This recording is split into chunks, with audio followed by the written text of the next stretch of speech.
Որ թվականին եք զորակոչվել, այն ժամանակ քանի տարեկան էիք, մարտական ուղին սկզբից սկսեք։ Առավոտը մենք վեր կացանք եւ իմացանք շատ տխուր լուրը։ Սկսվել է հայ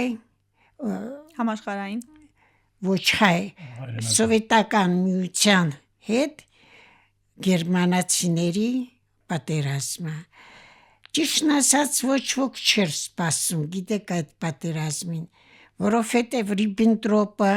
Մոլոտովը հանդիպել էին, խոսել էին, պայմանագիր են կնքել եւ ահա պատերազմը։ Ոնց առանց ասելու մեր դասարանի երեխաները բոլորը հավաքվեցին եւ որոշեցինք գնալ զինկոմիսարիատը եւ գրվենք, որպեսզի մեզ տանեն ռազմաճակատ։ Կամավորագրվեցիք։ Կամավոր գնացիք։ Այո, եւ կամավոր մենք գնացինք ռազմաճակատ։ Սկզբից մենք սովորեցինք ռադիոօպերատորի գործը, այլ հետո գնացինք մեր նշանակած տեղը։ Գնացինք վագոններով, տավարնի, շատ այդպես վատ պայմաններով։ Սկզբից հետա նահանջելու ժամանակը ես անցել եմ։ Դա սարսափելի բան էր, որովհետև գերմանացիները զինված էին, Եվրոպան իրենց համար էր աշխատում եւ դա չտեսնել հնարավոր չէր։ Մենք գնում էինք դաշտերով, իսկ գերմանացիները իրենց մոտոցիկլետներով գնում էին ճանապարհով։ Եվ պատահում էր, որ շատ անգամ շատ զորամասները ընկնում էին շրջապատման մեջ։ Այդպիսի շրջապատում ես էլ եմ ապրել։ Մենք հետ էինք նահանջում եւ Պետրապավլովսկի մոտ ընկանք շրջապատման մեջ։ Մի շաբաթ ոչ ջուր, ոչ ուտելիք մենք չունեինք եւ օգտվում էինք անտառով հոսաջրով եւ անտառում աճող ծառերով։ Այնտեղ կային վայրի խնձոր, այն ժամանակ, երբ հրմբակոծության տակ չենք, գնում էինք, հավաքում ենք եւ դրանով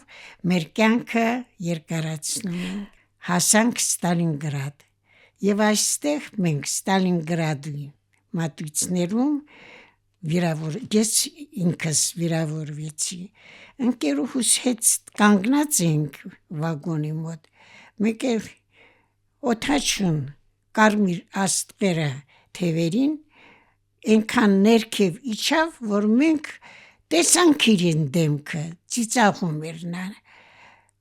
Ընկերուհիս, որը կողքս էր կանգնած, մեկ էլ տեսնեմ անգավ,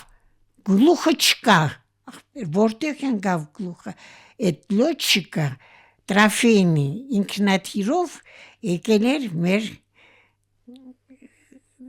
մասերը եւ այդպիսի գործեր արել, մինչեւ մեր զաշիտան ուզեց կրակի, նա արդեն թրավ կորավ։ Ես էլ չէի իմանում, որ ես եմ վիրավորված, արյան մեջ շաղաղված, ինձ էլ տարան գոսպիտալ։ Մի քանի օր մնացին գոսպիտալում, ինձ վիրահատեցին ու գնացի արդեն իմ նշանակած տեղը, որտեղ ես պետք է ծառայի եւ հայրենական պատերազմը անցկացնեի։ Տիկին Ռոզալիա, ես գիտեմ, որ դուք մասնակցել եք Արևելյան Եվրոպայի ազատագրմանը, Չեխիայի, ուզում եմ պատմեք հաղթական էջերի մասին, որ պահից արդեն իրավիճակը փոխվեց ու բացի նահանջը արդեն հաղթական շրջանը սկսվեց։ Այդ ժամը մենք ուրիշ տեղեր ենք եկել, Նավարասիսկն ենք ազատագրել, մենք շատ երկար պաշտպանության մեջ ենք գտնվում եւ անհամբեր սպասում ենք, երբ կսկսվի գործողությունը Նովորոսիյսկից դուրս հանել ֆաշիստներին։ Մի օր նստած եմ ռադիոյի մոտ, ընդունում եմ ռադիոգրամաները, մեկ էլ լսում եմ մեկը կոտրտած լեզվով ասում է Ստալին կապուտ, Ստալին կապուտ, մեկ էլ ուրիշ կողմից լսվեց ձայնը Վրոջ գատ, նի Ստալին, Գիտլեր կապուտ։ Այդ հենց նա վերջացրեց այդ բառը, սկսվեց ատական, սկսվեց այդ պայքարը, որտեղ առաջինները գնում էին օդաչուները, հետո տանկիստները, նոր արդեն հետևականներն են գնում։ Եվ այդպես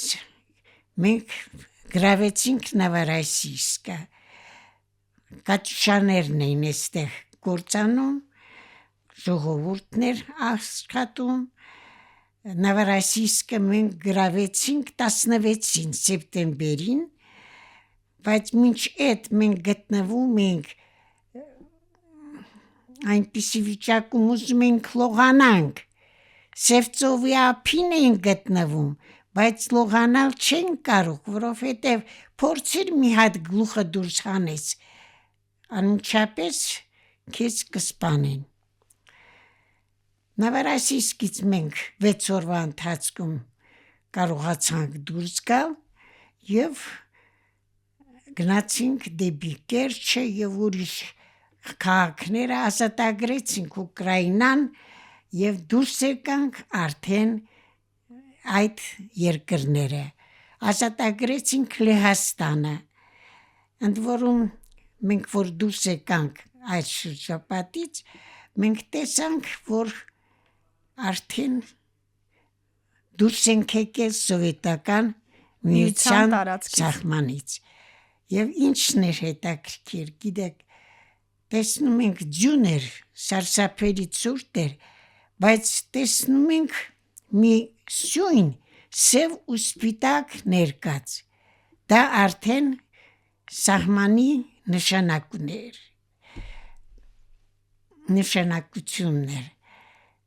դուրս եկան բոլոր զինվորները, սկսեցին կրակել, գցել մեկը մյուսին եւ այդպես նշել սովետական միության ազատումը։ Ազատագրել ենք Վենգրիան, մասնակցել ենք Չեխիայի ազատագրմանը եւ արդեն Չեխիայում Պոլիչկա փոքր քաղաք կա, մեզ տեղավորեցին արդեն բնակիչների մոտ։ Եվ այստեղ ես 4 տարի եղել եմ ռազմաճակատում եւ 4 տարվա ընթացքում երազել եմ Աստված հնարավորություն տուր կենթանի մնամ, չսպանեն ինձ եւ գնամ տուն լողանամ եւ անկողնու մեջ մաքուր պարկեմ, գիրքը վերցնեմ ձեռքը,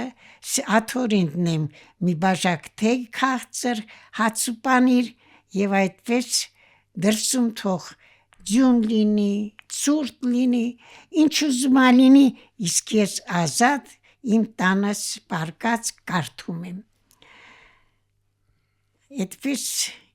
այդ տանը, որտեղ ես եմ բնակվում, հնարավորություն տվեց